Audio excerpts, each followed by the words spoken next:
बुढा सुन्नु न, कति बिजी हो के? यहाँ आउनु न, मेरो खुट्टा कस्तो दुखिरहेको छ। भन न बुढी, म यतै छु त। ल एकैछिनमा काम सकेर आइहाले है। के भयो? कस्तो गाह्रो भइरहेछ कि खुट्टा मार्दिनु न बरु। ए के ल्याइछ त? खैलौ त यता। बुढी हाम्रो बच्चा चाहिँ डाक्टर बनाउनुपर्छ ल। हे बुढा, पहिला बच्चा जन्मिन त दिनु। स्वस्थ सुरुवात नै उज्जवल भविष्यको आधार हो। आमाको स्वास्थ्य भनेको पुरै पुस्ताको स्वास्थ्य हो।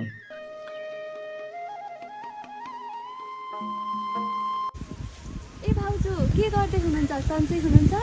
ए नानी आउनु भएछ। सन्चै छु नानी, आउनु न बस्नु। आज त महिनाको पहिलो दिन। आज स्वास्थ्य चौकीमा डाक्टर आउनु भएको छ। हजुरको त महिना भयो जस्तो लाग्यो त। जाने होइन? म पनि जान लाग्यो। सँगै जाऊँ न? ए महिना त हुन लाग्यो। म बुढालाई बोलाएर आउँछु नि है। ए बुढा सुन्नु त, यहाँ स्वयंसेविका नानी आउनु भएको थियो। जचाउनु जाने होइन र? है म आएँ, रोक रोक। ल म लागेँ है त। बडा छैन जान। ऊ बेला आमले घाँस काट्दा काट्दै पाएर तिमीहरू यत्रा भइसक्यो। आजकलका लागि के को फाइ फुट्यो है बुढा? यस्तै हो बुढी, यस्तै हो। छोरोले बुहारी ल्याएपछि हाम्रो कहाँको त सुन्थ्यो र।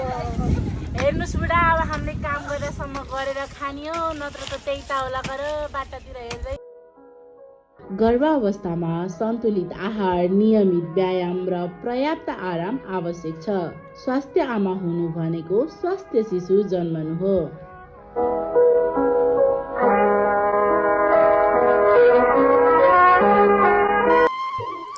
नियमित स्वास्थ्य परीक्षणले जटिलताहरू टाढा राख्छ। आफ्नो र शिशुको सुरक्षाका लागि समयमै जाँच गर।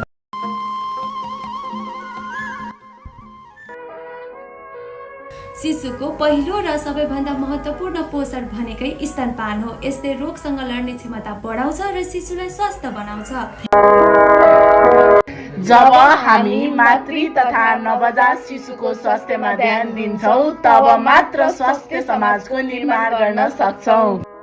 मातृत्व केवल आमाको जिम्मेवारी होइन, पिताको सहयोग, परिवारको माया र समाजको समर्थनले सन्तानको उज्जवल भविष्य निर्माण गर्छ।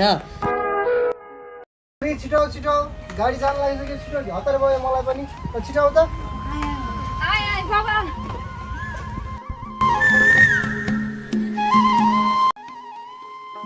आजैबाट स्वास्थ्यलाई प्राथमिकता दियौं। स्वस्थ आमा, स्वस्थ बच्चा, स्वस्थ समाज, स्वस्थ राष्ट्र बनाऊ।